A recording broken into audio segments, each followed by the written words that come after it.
Hello, and welcome to another lesson from Level Up Mathematics. In today's lesson, we will be exploring dilations and similar figures. Now, let's give a few definitions for similar figures. Two polygons are similar if their corresponding angles are congruent and the lengths of the corresponding sides are proportional. So they have to meet two qualifications. Corresponding angles are congruent. Length of corresponding sides are proportional. We can indicate two objects are similar by using the symbol that looks like this. All right. So in example 1, it says, in the diagram shown, triangle ABC is similar to triangle DEF. Complete each statement. So angle A. So I'm going to lightly highlight A. A is our first letter. So angle A, I'm going to draw a little congruent symbol here. A little arc through angle A must be congruent to the first letter of this triangle, which would be angle D. All right, so I'll put one little mark there. So angle A is congruent to angle D.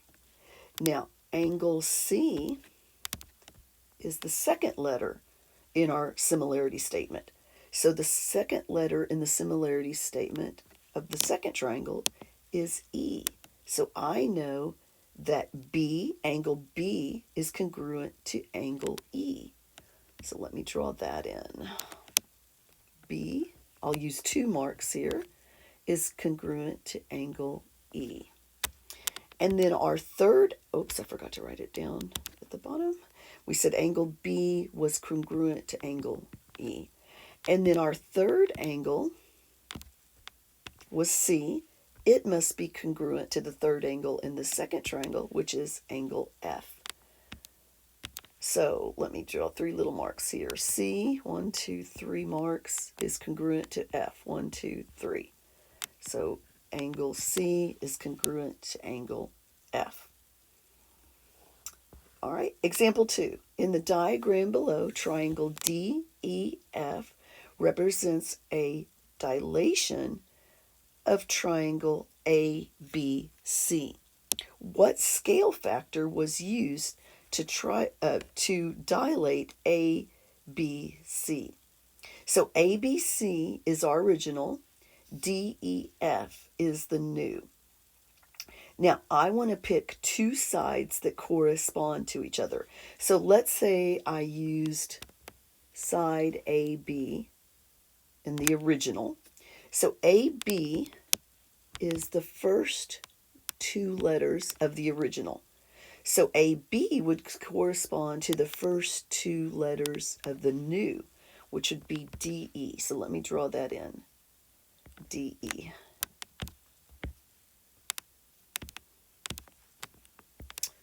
All right. Now, I'm not going to be able to use those sides to get my scale factor because we have an unknown side on DE.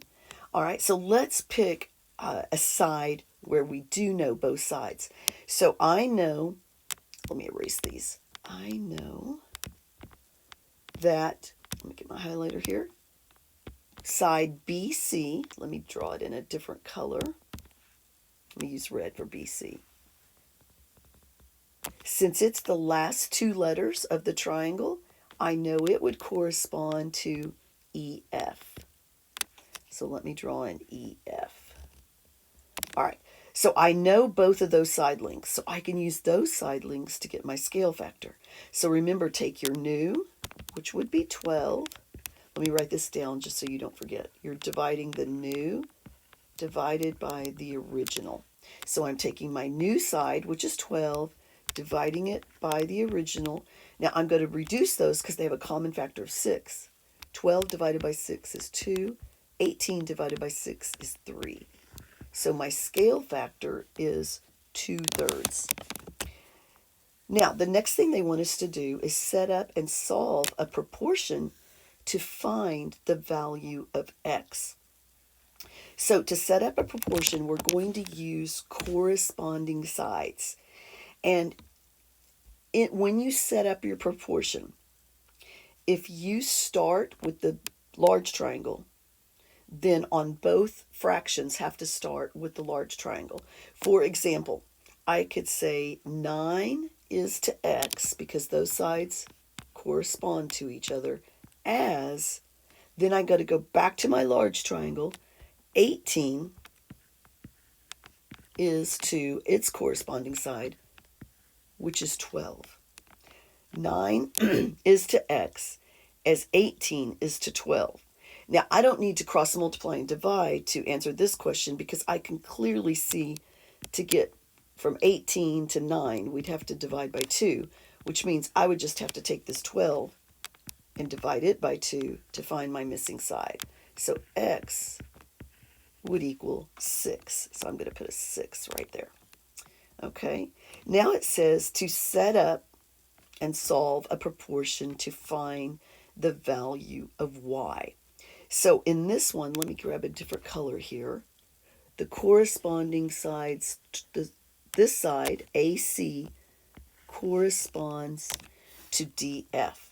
So when I set up my proportion, I could say 12 is to y. Remember, keep your corresponding sides together.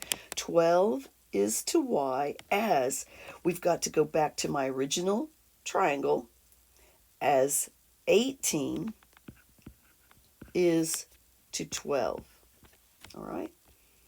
Now, I wonder if I reduce that 18 over 12, it might be easy to figure out my 18 over 12. Those will both divide by 6. 18 divided by 6 is 3. 12 divided by 6 is 2. So now I can see that to get from 3 to 12, I would have to multiply by 4. So I would have to multiply this by 4. So y is equal to 8. So now we found the missing sides, all 3 missing sides of our new triangle. All right. Example 3. JKLM is similar to PQRS.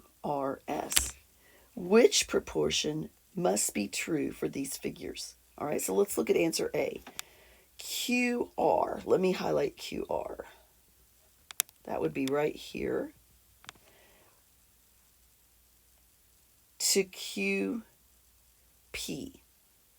Let me give that a different color. Okay, they're comparing QR to QP is equal to JK to LM. Now let's see what corresponds to QR on my first shape. So QR, let's see where it is. It's the middle 2 letters. So it must correspond to KL. So let me,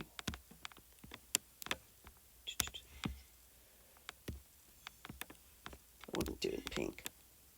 Okay, but this is not KL, it's JK. So this cannot be our answer.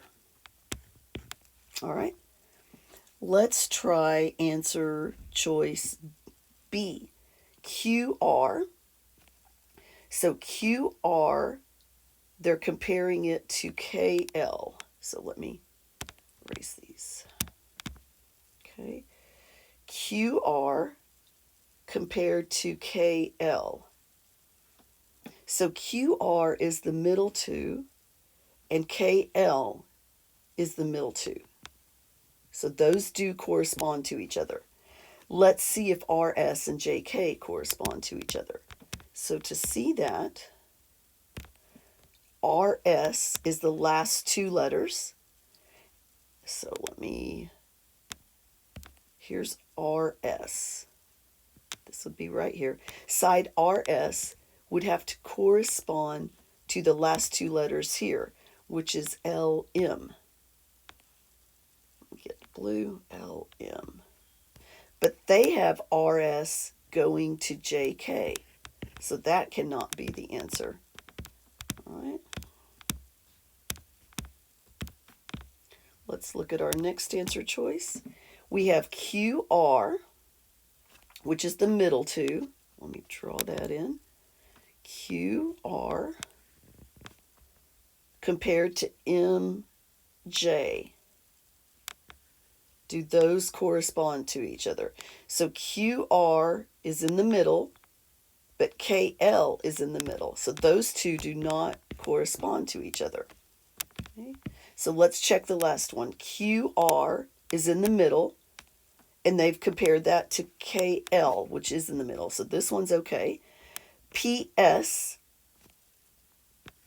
would be here, and that would be the first letter and the last letter. So that has to correspond to JM. And sure enough, they put JM.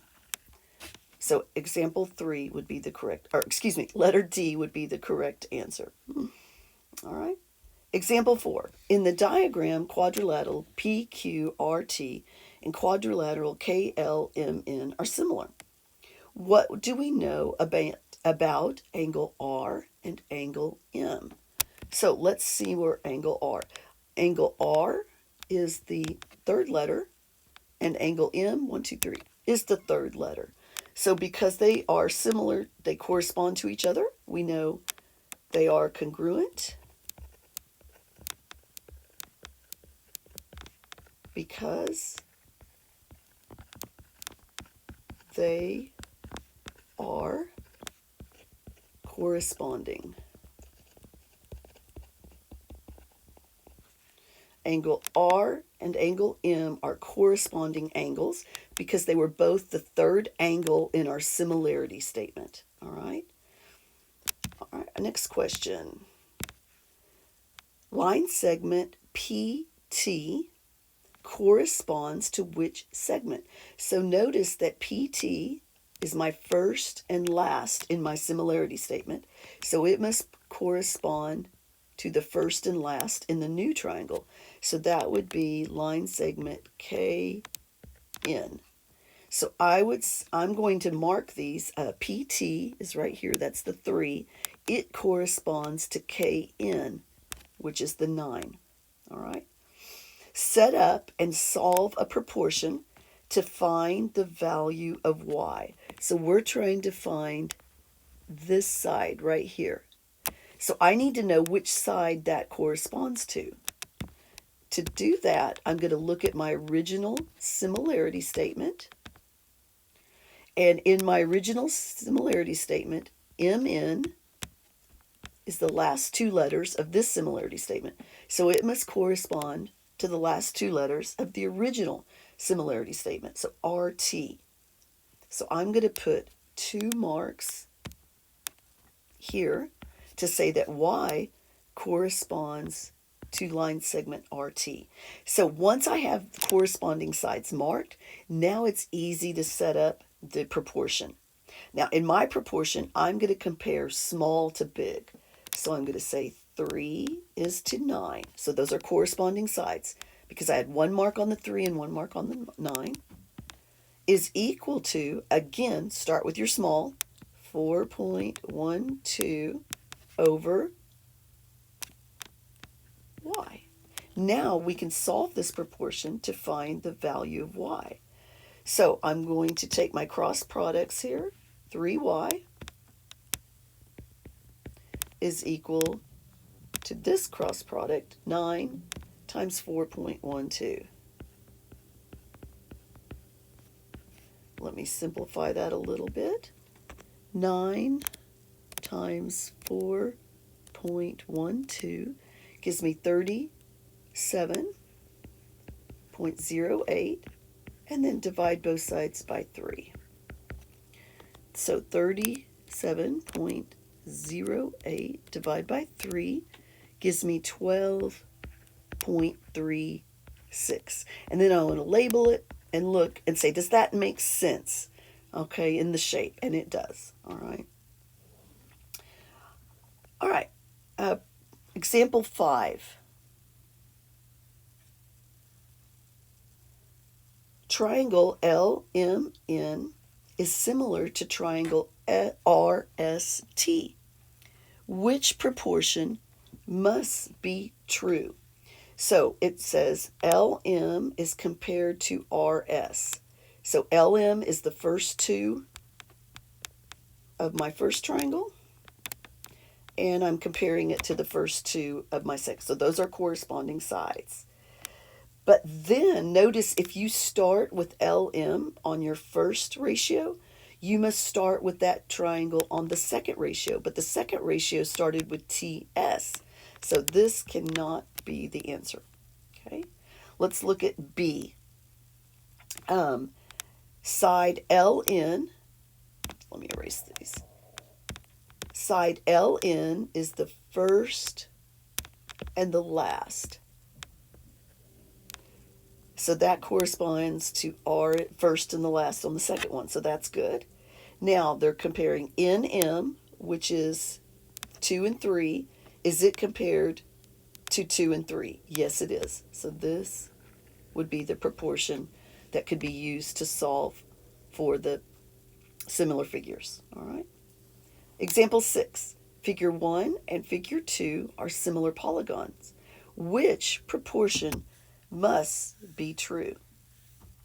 So I'm going to get rid of answer A immediately because they put the y over the x. All right. We can't have two unknowns in this problem. All right. You can only have one unknown when you use a proportion to solve for missing sides in similar figures. All right. Now in problem B, we have 6 over x equal to 5.25 over 7. So let's see if these sides are corresponding. So I know, let's see, 6. This would be this side here. Does it correspond to this side? Yes. So I'm going to put till here and here. And then 5 point, so they've got 6 on top. So that means they must use something from figure 1 on top in the second fraction. But they used 5.25, so that cannot be B, all right?